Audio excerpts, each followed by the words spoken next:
Hi, எல்லோருக்கும் வணக்கம். Welcome to Vijith view. So அந்த வீடியோவில் நம்ம பிக் பாஸ் 8 தமிழ் பற்றின ஒரு முழு தொகுப்பு தான் வந்து டிஸ்கஸ் பண்ண போகிறோம். ஸோ வீடியோக்குள்ளே போகிறதுக்கு முன்னாடி நம்ம சேனலுக்கு புதுசாக வர்றவங்க கண்டிப்பாக சப்ஸ்கிரைப் பண்ணிக்கோங்க. வீடியோ மறக்காமல் ஒரு லைக் பண்ணிக்கோங்க. இப்போ நம்ம வீடியோக்குள்ளே போகலாம். So Bigg Boss 8 Tamil. So வேற லெவலில் ப்ரமோக்கான ஒரு தேடல் வந்து பார்த்தீங்கன்னா பிக் பாஸ் ஆடியன்ஸ் கிட்ட வந்து இருந்துச்சு. ஸோ கமல் சார் அப்படின்ற ஒரு பெரிய ஷூக்குள்ளே நம்ம வந்து ஒரு காலை வைக்கணும் அப்படின்றதுக்காக விஜய் சேதுபதி அவர்கள் ஒன்னாப்பு படிக்கிற ஸ்டூடெண்ட் வந்து பார்த்தீங்கன்னா மனப்பாடம் பண்ணி ஒப்பிக்கிற மாதிரி நான் வந்து உங்களுக்கு விருப்பமான ஷோவை நெருக்கமாக தரேன் அப்படின்ற மாதிரிலாம் அழகாக சொல்லிட்டு அவர் வந்து லாஸ்ட்டாக ஒரு சிரிச்சிட்டு போயிட்டாப்ல. ஸோ ப்ரொமோ அங்கேருந்தே வந்து ஒரு எலிவேஷன் வந்து கொடுத்துருக்கு அப்படிங்கிறது தான். ஸோ பிக் பாஸ் ஆடியன்ஸ் எல்லாருமே அந்த ப்ரொமோவை பார்த்துட்டு ஓகேப்பா நல்லா தான்ப்பா அவர் வந்து பண்ணுறாரு அப்படின்ற மாதிரியான ஒரு சீக்வன்ஸ் வந்து வந்துருச்சு.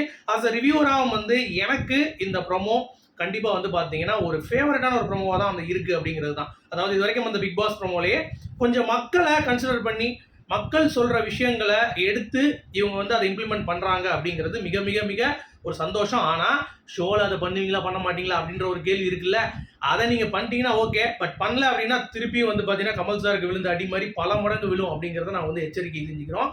நான் மட்டும் இல்லை, அது ஒட்டுமொத்த மக்களின் குரலாகவும் வந்து பாத்தீங்கன்னா நமக்கு வந்து ஹைலைட்டான பாயிண்ட்ஸ் வந்து இருக்கும், போட்டு அடிப்போம் அப்படிங்கிறது தான். சரி, இப்போ கண்டஸ்டன்ஸ் லிஸ்ட் பொறுத்த வரைக்கும் வந்து பாத்தீங்கன்னா இன்னைக்கும் நாளைக்கும் இன்டர்வியூஸ் வந்து பேக் டு பேக் வந்து போயிட்டு இருக்கு அப்படிங்கிறது அப்டேட்.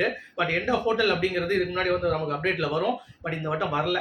எந்த ஹோட்டல் தெரியாம ரகசியமா வச்சிருக்காங்க. நம்ம சொல்லியிருந்தோம் தெரியுமா, கன்ஃபார்ம் லிஸ்ட்ல ஒரு சில பேர் வந்து அவங்கெல்லாம் ஆடிஷன் அட்டென்ட் பண்ணி அவங்கள யார் வந்து பாத்தீங்கன்னா ஃபைனலா வந்து வரப்போறாங்க அப்படின்ற ஒரு விஷயம், அதை பத்தி வந்து பேச போறோம். அடுத்து ரொம்ப முக்கியமான ஒரு அப்டேட், நம்ம மாயாக்கா.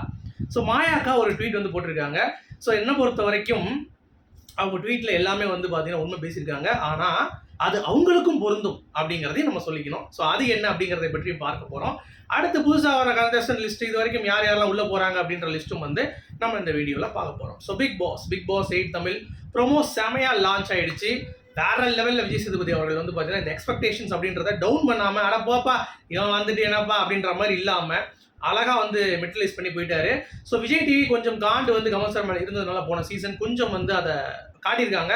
அது கொஞ்சம் அவாய்ட் பண்ணியிருக்கலாம், வேற மாதிரி டைலாக்ஸ் வந்து ஃபீல் பண்ணியிருந்தாங்கன்னா இன்னமும் வந்து ப்ரொமோ மக்கள் இடத்துல கொஞ்சம் வந்து இன்னும் ஸ்பைஸ் அப் ஆயிருக்கும். பட் கமல் சார் ரசிகர்கள்கிட்ட அந்த ப்ரொமோ வந்து பார்த்தீங்கன்னா ரீச் அப்படிங்கிறது கொஞ்சம் டவுன் ஆயிடுச்சு அப்படிங்கிறது பார்க்க முடியுது. But ads okay, general audience மற்றபடி நல்ல ஒரு வியூஸ் வந்து போயிட்டு இருக்கு அப்படிங்கிறதா. ஏன்னா கமல் சாரோடைய ப்ரொமோ வந்து 1 இயருக்கு முன்னாடி ரிலீஸ் ஆனது 3.8 M நினைக்கிறேன்.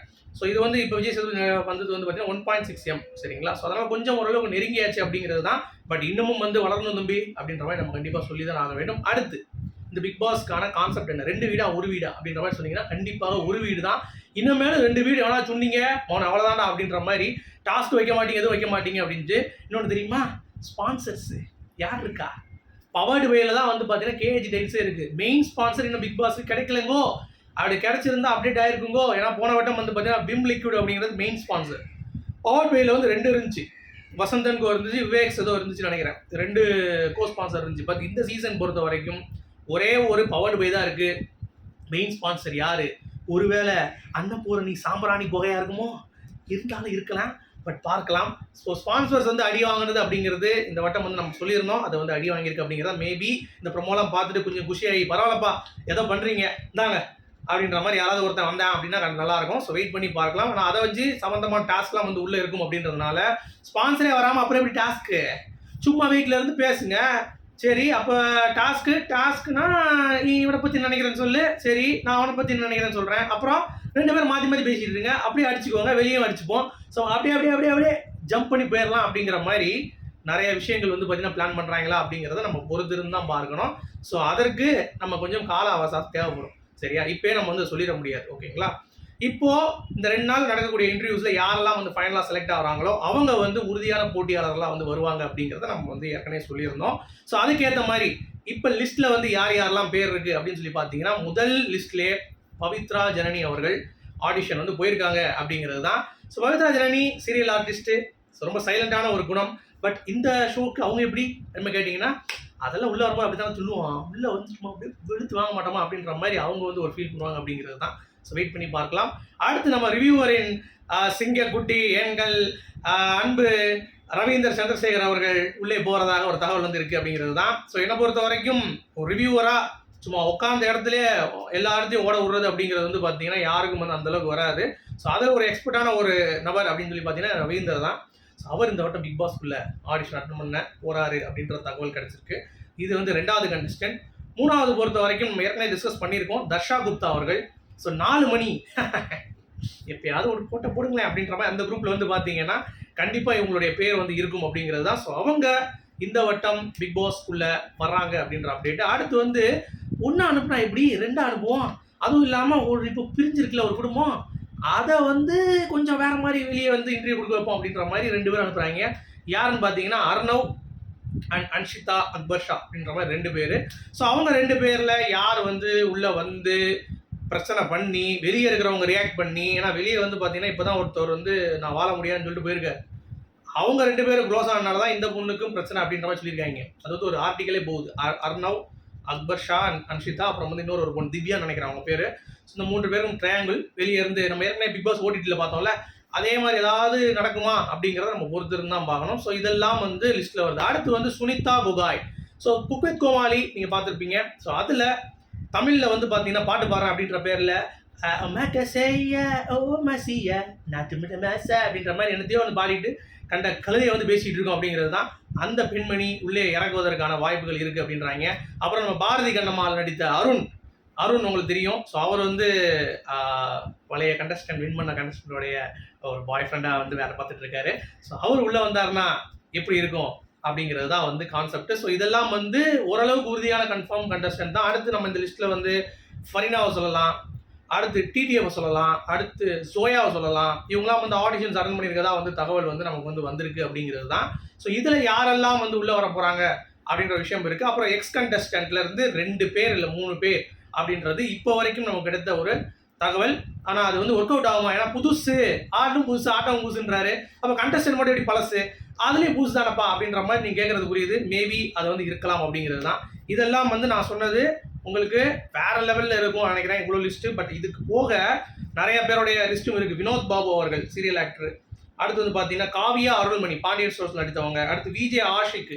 அப்புறம் வந்து அது சாலின் ஜோயா சொல்லிட்டோம். அடுத்து கோகுல் நாத் அப்படின்னு சொல்லிட்டு ஒரு கின்னஸ் ரெக்கார்டு ஹோல்டர் அவர் ஒருத்தர் வர மாதிரி ஒரு இதில் இருக்குது லிஸ்ட்டில். அப்புறம் சோனியா அகர்வால் இருக்குது.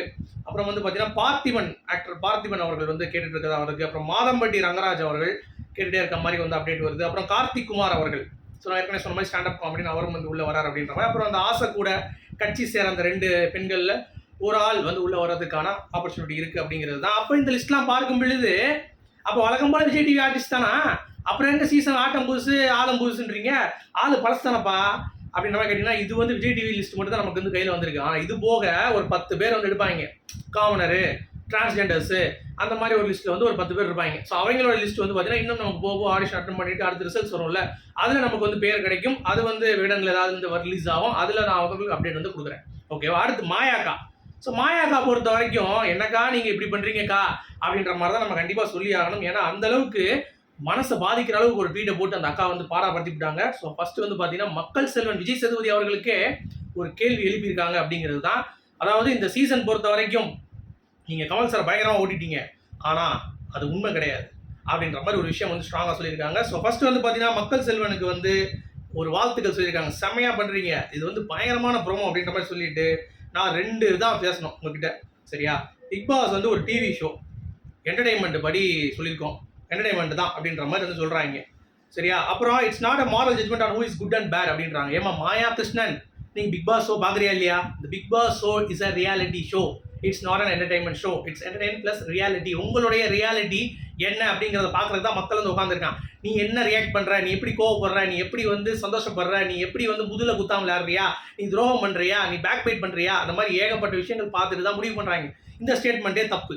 நீ என்ன கண்டஸ்டண்டாக போய் என்னத்தை 3வது வாரம் வந்திருக்காங்க எப்படி அப்படின்ற மாதிரி நமக்கும் தோணுதுல. அதுக்கடுத்து வாங்க, the contestants on Bigg Boss are working for a show, அவங்க வந்து வேலை பார்த்துட்டு இருக்காங்க அப்படிங்கிறது எங்களுக்கு தெரியும், நீ மூடு அப்படின்ற மாதிரி எனக்கு தெரியுது சொல்கிறது. ஓகே, அப்புறம் these are secrets you don't know and you won't reveal them, you don't know the truth and the truth will remain hidden அதே மாதிரி சொல்கிறாங்க. அப்போ என்ன சொல்ல வராங்க? ஒருவேளை பிக் பாஸ் அக்ரிமெண்ட் போட்டு உங்களை கூட்டு வச்சு சும்மா நடிக்க சொல்கிறாங்களா, இல்லை நீங்கள் வில்லி கேரக்டர் பண்ணுங்க நாங்கள் பார்த்துக்குறோம், உங்களை 3வது ஆளுக்கு வந்து கூட்டு வந்துடுவோம்னு சொல்லி உங்களே வந்து பேரம் பேசுகிறாங்களா, இல்லை என்ன ஓப்பனாக சொல்லுமா, புரியல, சும்மா என்னத்தையாவது வந்து உருட்டக்கூடாது அப்படிங்கிறது தான் என்னத்தையோ இவங்க பேசிகிட்டு இருக்காங்க. அப்புறம் பாருங்கள், this season please don't enable patriarchy and misogyny. So நான் சொன்ன மாதிரி பயங்கரமாக அந்த பேசுவாங்கல்ல, அடிமைத்தனம் பண்ணுற மாதிரியான ஒரு ஆட்கள்லாம் வந்து சப்போர்ட் பண்ணாதீங்க அப்படின்ற மாதிரிலாம் பேசியிருக்காங்க. உமனை ஸ்கேர் பண்ணாதீங்க, சரியா? அவங்க ஸ்பீக் பண்ண விடுங்க. அவங்க என்னென்ன கர்மத்தை வந்து போட்டுக்கிட்டோம், அதை பற்றி கவலைப்படாதீங்க. ஏங்க அதை பற்றி நீங்கள் கவலைப்பட வேணாம், பார்க்குறோம் எங்களுக்கு தான் கண்ணு கூசுது அப்படின்ற மாதிரி தான் இருக்குது. அடுத்து பாருங்கள், allow them to show their anger and have a mind of their own. Don't call them characterless. கேரக்டர்லெஸ்லாம் இருந்தால் கேரக்டர்லெஸ் தான் சொல்ல முடியும், பின்ன எப்படி சொல்லுவாங்க அப்படின்ற மாதிரி தான் இருக்குது. அடுத்து பாருங்கள், please let woman use the woman car. மறுபடியுமா?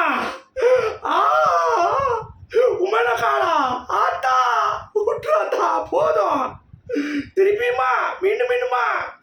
Please don't ask them for proof. இருந்தால் தானே கொடுப்போம், ப்ரூஃப் இருந்தால் தானே கொடுப்போம். அப்புறம் பாருங்க, you are courageous contestant entering this season advice பண்ணுறாங்களாம். The hate outside doesn't matter, but inside the house makes your lot of friends அப்படின்ற மாதிரிலாம் வந்து சொல்லியிருக்கேன். மணி ஃபேம்லாம் வந்து நிற்காது, நீங்கள் வந்து நண்பர்களை பெருக்கணும் அப்படின்ற மாதிரிலாம் சொல்லியிருக்காங்க. அதெல்லாம் ஓகே தான், கிரியேட் ட்ராமா அந்த மாதிரிலாம் சொல்லியிருக்காங்க. அடுத்து பாருங்களேன், ஸ்ட்ராங் சிஸ்டம் வச்சுக்கோங்க வெளியே அப்படின்றாங்க. பிஆரை ஹையர் பண்ணுங்க, பட் அந்த பிஆரை வச்சு எங்களை போட்டு சாவடிக்காதீங்க அப்படின்றாங்க. ஆனால் இந்த வார்த்தையை நான் ஒத்துக்கிறேன். ஏன்னா எல்லா கண்டஸ்டன்ஸும் வந்து பார்த்தீங்கன்னா ஒரு குறிப்பிட்ட கண்டஸ்டன்ஸ்லாம் பிஆர் வச்சுட்டு போகிறாங்கன்னு நம்ம வந்து எக்ஸ்போஸ் பண்ணியிருக்கோம். போன சீசன் வந்து டைட்டில் வின்னரே வந்து பிஆர் வச்சுட்டு போயிருக்காங்க அப்படின்றத நம்ம வந்து எக்ஸ்போஸ் பண்ணியிருந்தோம், ஓகேங்களா? ஸோ அப்படி இருக்கும் பொழுது அவனுங்க வந்து அவங்களுடைய துதி பானா போடும், அர்ச்சனா மாசு இது பேசு பீஸுன்னு பண்ணலாம். பட் இன்னொருத்தர் அடிக்கும் போது எவனா இருந்தாலும் சரி அவங்களோட சண்டை போடுறான், சரியா? அவன் ஷோக்கு வந்து இல்லாதவனா கூட இருப்பான். நான் வேடிக்கை பார்க்க வந்தோம்டா, நீ அர்ச்சனா திட்டுனடா, உன்னை போட்டு அடிப்போண்டா அப்படின்னு மாதிரி அடிப்பாங்க. ஸோ அந்த மாதிரிலாம் அடிக்காதீங்க, அதெல்லாம் வந்து கொஞ்சம் மனதளவில் பாதிக்கப்படுது அப்படின்ற மாதிரி சொல்கிறாங்க. ஸோ இதெல்லாம் வந்து கரெக்டான ஒரு விஷயம் தான். இது கொஞ்சம் நம்ம மக்கள் வந்து கொஞ்சம் சுதாரிப்பாக தான் இருக்கணும். ஆனால் வரக்கோவத்துக்கு என்ன பண்ணுறது, அடிச்சு தான் ஆகணும் அப்படின்ற மாதிரி தான். அதுவும் நீங்களும் உங்களை மாதிரிலாம் வந்து மாயா விளாண்டாங்கன்னா மக்கள் வந்து இன்னும் கோவமாக தான் அப்படிவாங்க அப்படிங்கிறது தான். ஸோ அதை மாயா கொஞ்சம் உணர்ந்து பேசியிருக்கலாம் அப்படிங்கிறது கொஞ்சம் சொல்கிறாங்க. அப்புறம் இது கண்டுபிடிச்சிட்டாங்க, இட்ஸ் பியூட்டிஃபுல் மைண்ட் கேம் அப்படின்றாங்க. அது கரெக்டு தான். அப்புறம் வந்து எல்லாத்துக்கும் கொஞ்சம் அட்வைஸை கொடுத்துட்டு, சரியா, நல்லா விளையாடுங்க, ஒர்க் வெல் அப்படின்ற மாதிரி சொல்லிட்டாங்க. ஸோ இவங்க சொன்னதில் வந்து எனக்கு 2 விஷயம் தான் கொஞ்சம் கரெக்டாக இருந்தது. இது வந்து மைண்ட் கேம் கரெக்டு. அப்புறம் வந்து பார்த்தீங்கன்னா இது வந்து ஒரு பிஆர் வச்சுட்டு வர்றவங்க அப்படிங்கிறத என்கரேஜ் பண்ணாதீங்க. மக்கள் வந்து கொஞ்சம் அனலைஸ் பண்ணுங்கள். எவன் வந்து அப்படியே ஆஹா ஓஹோன்னு சொல்லி பேசுகிறாங்களோ அவங்க எல்லாம் விட்டு தள்ளிட்டு நீங்கள் கேம் பாருங்கள், என்ன பண்ணுறா, சீன் பண்ணுறாளா, ட்ராமா போடுறாளா அப்படின்றத பற்றிலாம் நம்ம அடுத்தடுத்து பேசுவோம். ஸோ அதெல்லாம் நம்ம வந்து தனியாக ஒரு வீடியோ பண்ணுவோம், ஏன்னா அது பண்ணாத டைம் ஆயிரும். ஸோ அதெல்லாம் ஓகே தான். பட் அதை விட்டுட்டு இவங்க ஒன்று சொன்னால் அவங்க தான் ஒரு உருட்டு என்டர்டெயின்மெண்ட் ஷோ அப்படிலாம் வந்து கிடையவே கிடையாது. அதே மாதிரி உமன் கார்டை யூஸ் பண்ணுன்னு சொல்கிறாங்க. சேதண்ணா கொஞ்சம் பார்த்துருங்கண்ணா அப்படின்னு சொல்லிட்டு இந்த வீடியோ நான் முடிக்கிறேன். உங்களுடைய கருத்துக்களை சொல்லுங்கள். மீண்டும் சந்திப்போம். நீங்கள் என்ன நினைக்கிறீங்க மாயா பேசுனதை பற்றி அப்படிங்கிறத கமெண்ட் சொல்லுங்கள்.